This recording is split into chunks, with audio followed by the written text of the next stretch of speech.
is on what women find attractive to men. One, their ability to signal resources. And if you got the Range Rover and the Panerai, fine. But you don't even need those yet. You need to have a plan.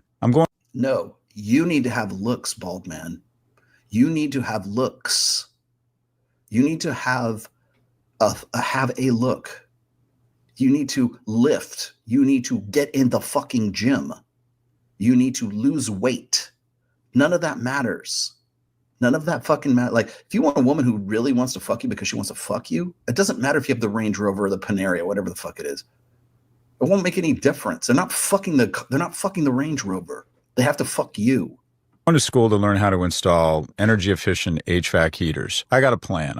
Okay, the guy that does that is a Delta male. An average guy does that. Going to be able to provide. 2, intellect. The fastest way to communicate intellect is to be funny. But the third thing, and it's lesser known, and I think it's kind of a secret weapon, is kindness. Okay, this is where I fucking got to pull the fucking plug here. I'll come back to him. If women fucked kind guys, guys would be kind. If it fucking worked, if it was an incentive, if it was a prompt, if it was a motivator, men would be climbing over themselves to be the most kind guy in the world. And then he goes on and has the balls to say, well, what's the difference between a nice guy and a guy who's kind? Nothing, really.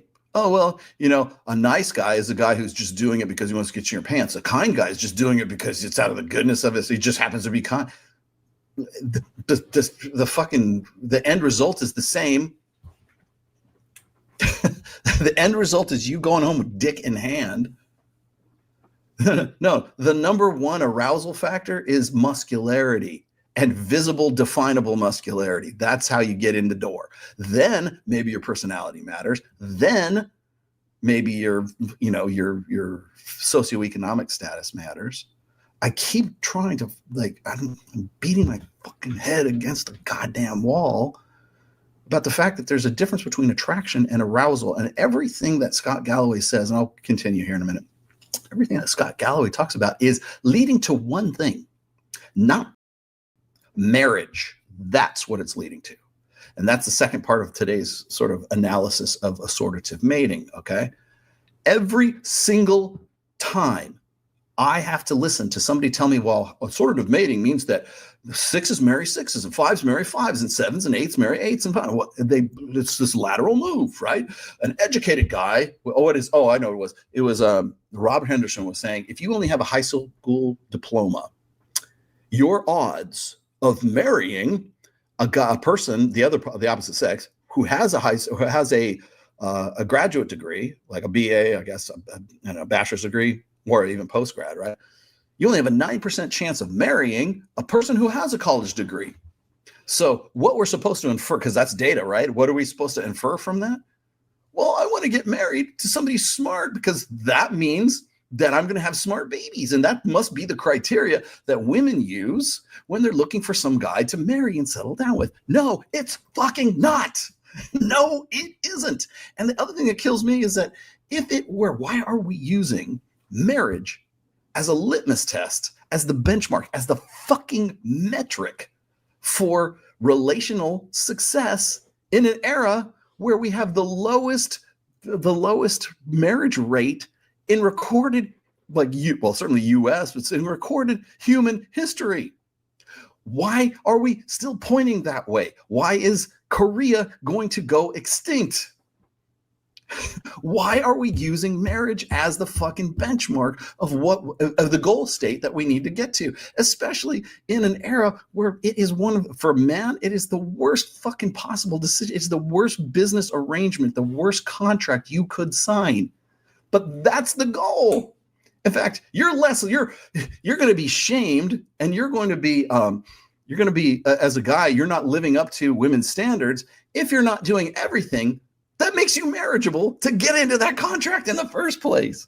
Only 9% of high school graduates marry college grads. And who fucking cares? It's like, that's the thing.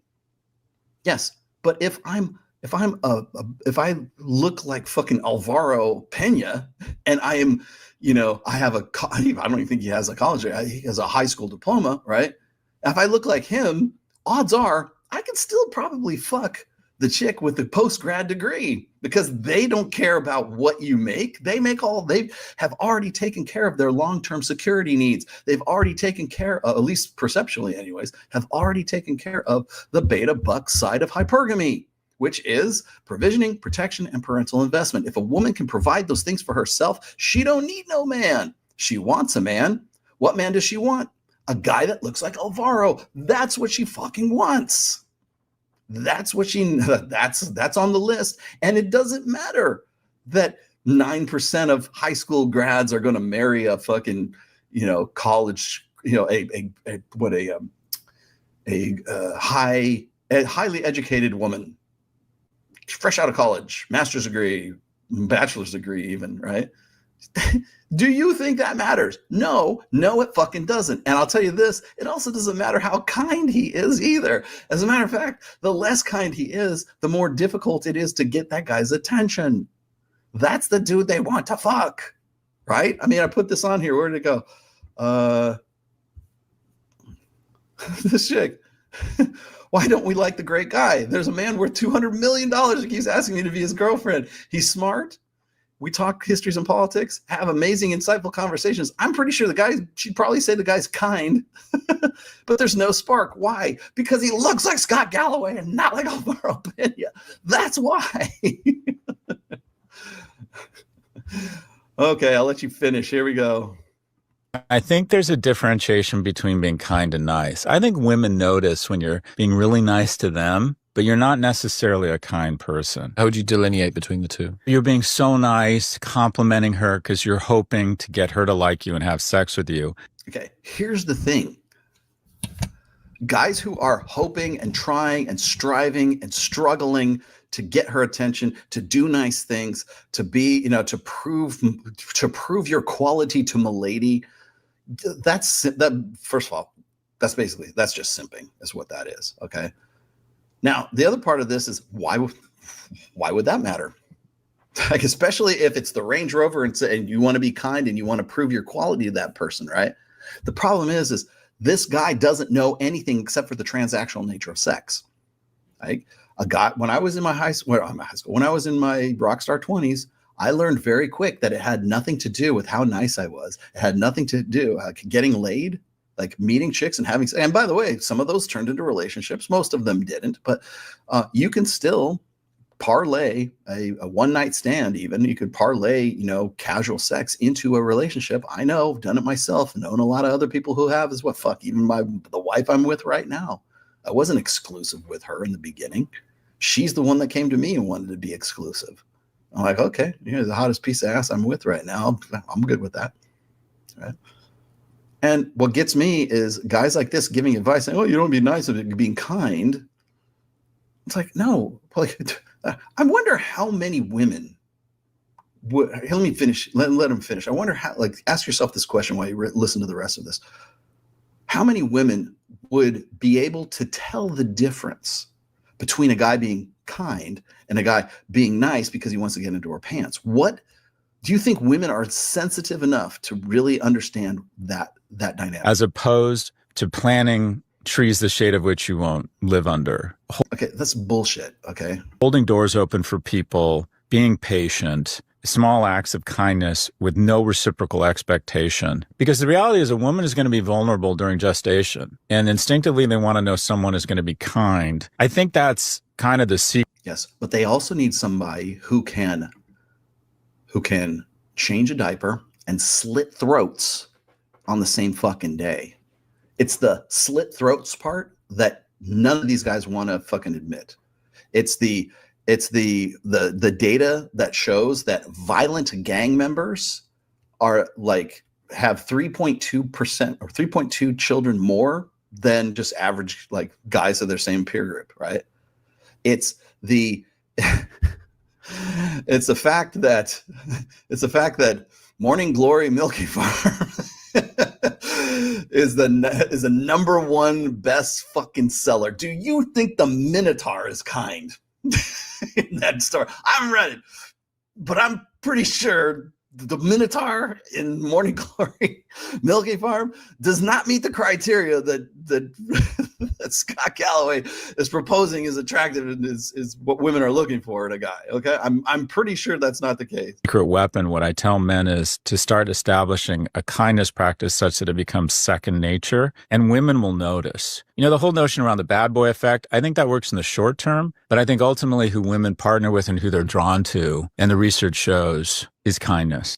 Oh, really? Are you sure about that? Because Piece of literature is it, you may ask? Well, Morning Glory Milking Farm, of course. A popular romance novel about a young woman down on her luck who does what every young woman does when facing financial struggle. She gets a job jerking off monsters. That's right, the Morning Glory Milking Farm. I have been reading Morning Glory Milking Farm since last night, and I'm obsessed. This was a good time. It did not disappoint. If this book is trash. What do you mean?